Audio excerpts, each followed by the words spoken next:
Jadi di sini kita mau presentasi tentang ta'arud dan al-adilah.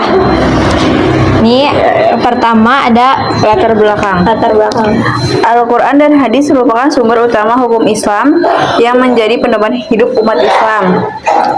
Namun, praktik dan penetapan hukum para ulama terkadang menemukan dalil-dalil yang secara lahirkan tampak bertentangan satu sama lain. Kondisi inilah yang dalam kajian usul fikih dikenal sebagai istilah ta'arud al-adilah. Ta'arud al-adilah tidak berarti bahwa dalil-dalil syariat benar-benar saling bertentangan. Oleh karena itu, para ulama usul fikih menyusun metode-metode tertentu untuk menyelesaikan ta'arud al-adilah agar hukum yang dihasilkan tetap sesuai dengan tujuan syariat. Terus ada rumusan masalah. Apa sih pengertian ta'arud adilah? Apa saja macam-macam ta'arud al-adilah? Dan bagaimana cara penyelesaian ta'arud al-adilah dalam kajian usul fikih? Terus yang kedua itu ada pembahasan. Jadi apa sih ta'arud dan al-adilah itu?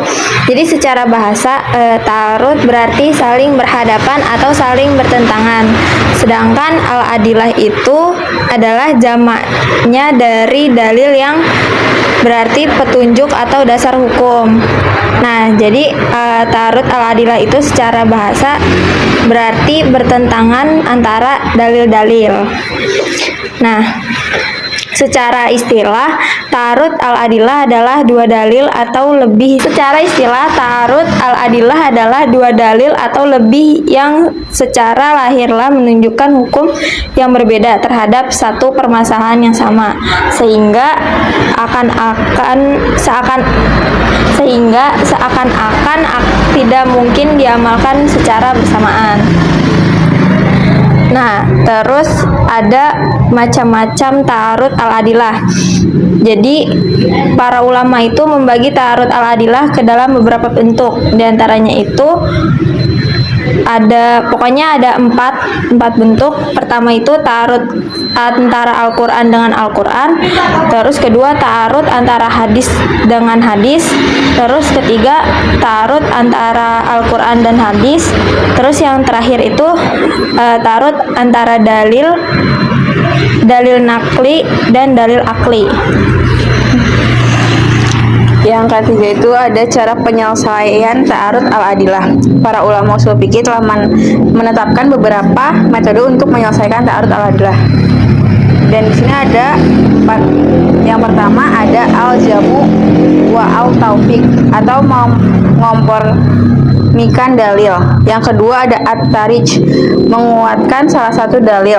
Yang ketiga ada an-naqs atau penghapus hukum. Yang keempat atau terakhir ada at-taqawuf atau menangguhkan penetapan hukum. Dan selanjutnya ada penguatan kajian ta'arud al-adilah berdasarkan jumlah ilmiah. Kajian jurnal usul fikih menjelaskan bahwa ta'arud al-adilah merupakan bagian dari dinamika itijhad ulama. Penelitian kontemporer menegaskan bahwa pertentangan dalil hanya bersifat metodologis, bukan substansial. Dalam konteks kekinian, pembahasan ta'arud al-adilah relevan untuk menjawab perbedaan pendapat ulama dalam masalah fikih modern, sehingga umat tidak mudah menyadarkan perbedaan yang ada. Selanjutnya ada kesimpulan. Ta'arud al-adilah adalah kondisi adanya dua dalil atau lebih yang secara lahiriah tampak bertentangan dalam satu pembahasan hukum. Pertentangan tersebut bukan bersifat hakiki, melainkan muncul karena perbedaan sudut pandang dan konteks. Makalah ini selanjutnya ada sarannya.